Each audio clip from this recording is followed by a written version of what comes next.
Tama kayo dyan, empathy. Ano sa Tagalog empathy? Welcome back to our special coverage on the State of the Nation address of our dear President, PRRD. And joining us via Zoom, we have Florencio Carandang Jr., OIC Vice President, Corporate Planning Communications Group of Social Housing Finance Corporation.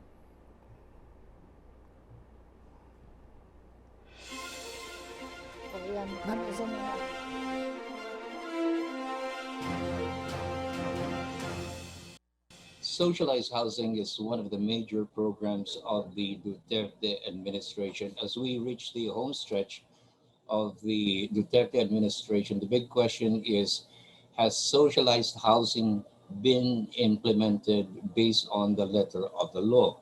And of course, joining us today to share what the social Housing Finance Corporation has done over the past several years, we are happy to welcome with us the spokesperson and at the same time the Vice President for Corporate Planning of Social Housing Finance Corporation. A pleasant day to you, sir, Mr. Florencio Carandang, and welcome to our coverage of the President's State of the Nation address. Okay, good day, sir. Can I call you Manong Freddie? Okay. Okay, sige. Manong Freddie, yes, you are correct. I am Florencio Carandang Jr. and I am from the Social Housing Finance Corporation. And indeed, the Duterte administration has prioritized really socialized housing. Ang bottom line, sir, bibilisan ko na lang, no? Sa period ho ng Duterte administration, sa Social Housing Finance Corporation, nakatulong na po tayo ng mahigit kumulang na 103,000 families since the start of the Duterte administration.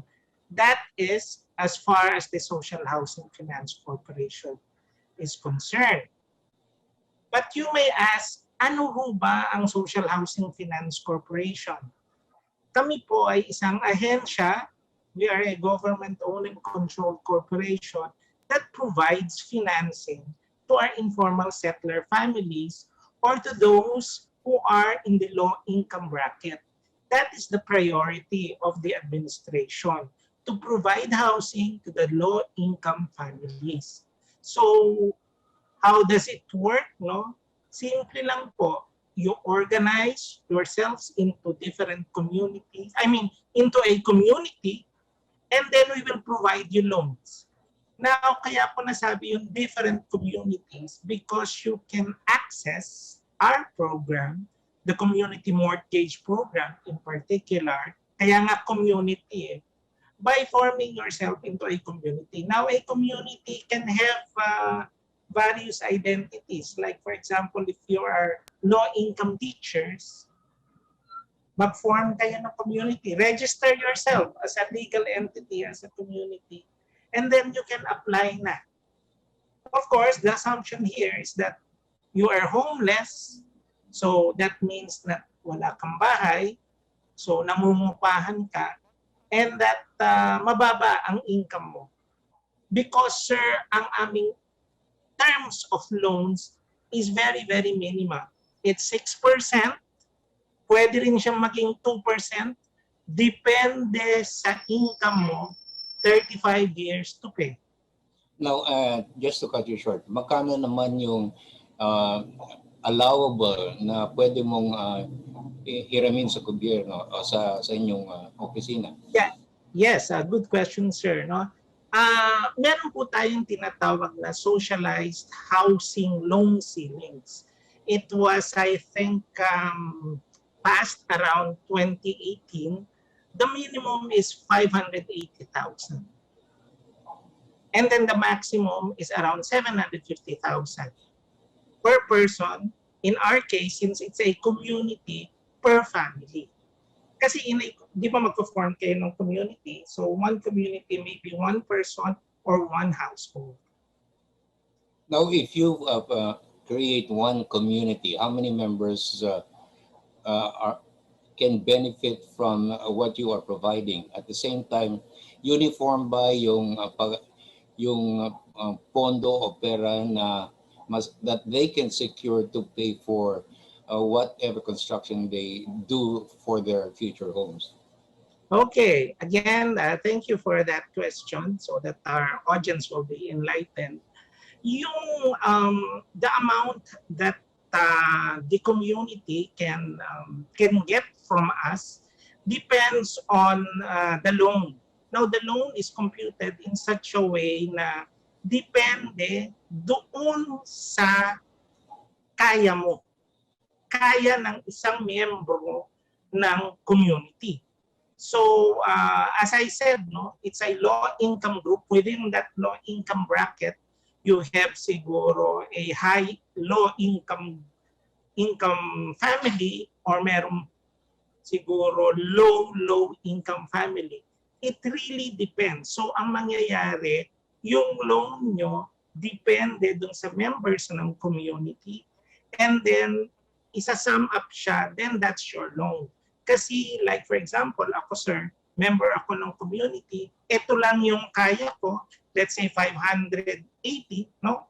580 lang. Yung isa kong kasama sa community, kaya niya 650, iba yung aming monthly amortization. But the loan, summation ng loan, yung amount.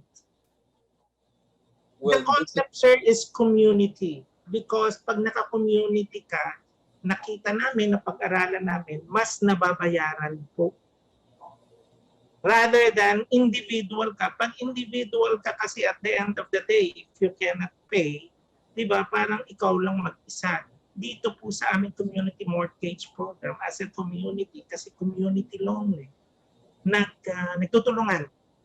Well, as a final question, very interesting conversation. But Yes, at sir. some point in the future, we will have a more extensive discussion on this. But overall, within the 6-year period, would you say that your department or your office has been able to achieve a significant achievement in implementing the President's socialized housing program? I have been a part of the Social Housing Finance Corporation in various administrations. No? I do not like, personally, sir, I do not like comparing administration because as a public servant, you just need to follow orders and implement. But what I can say, during the Duterte administration, I think we almost doubled the output. As far as SHFC is concerned, Social Housing Finance Corporation, the output of providing financing to low-income families. Gaya nga po na sinabi ko, as of June 2021, naka 103,000 na kami. Hindi pa tapos po yung Duterte administration, may isang taon pa. I think if trends would continue, na-double po namin.